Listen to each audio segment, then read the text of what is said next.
সকাল বন্ধুরা, আমি আজকে চলে গেছিলাম নৈহাটি বড়মার বাড়িতে, ধর্মযাত্রার বড়মা সভা। ডালা কিনতে দাঁড়িয়ে পড়লাম। এই যে আমরা স্টেশন থেকে হেঁটে হেঁটেই চলে এসেছি ডালা কিনতে। এখান থেকে 3টে ডালা আমরা কিনলাম। তারপরে দেখলাম লাইনে যেতে যেতে দেখলাম প্রচণ্ড লাইন, কিন্তু পায়ে একটু গরম লাগছিল না, হাঁটছিলাম আমরা অত রোদের মধ্যে থেকে। অনেকে দেখলাম দণ্ডি কাটছিল।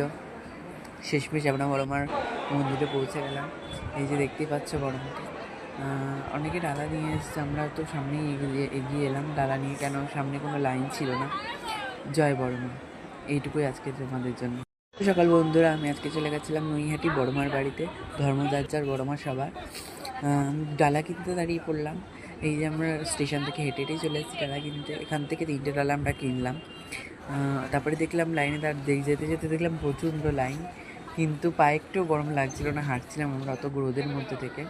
অনেকে দেখলাম দণ্ডি কাটছিল। শেষমেশ আমরা বড়মার মন্দিরে পৌঁছে গেলাম। এই যে দেখতেই পাচ্ছ বড়মাকে। অনেকে ডালা নিয়ে এসছে, আমরা তো সামনেই এগিয়ে এলাম ডালা নিয়ে, কেন সামনে কোনো লাইন ছিল না। জয় বড়মা। এইটুকুই আজকে তোমাদের জন্য।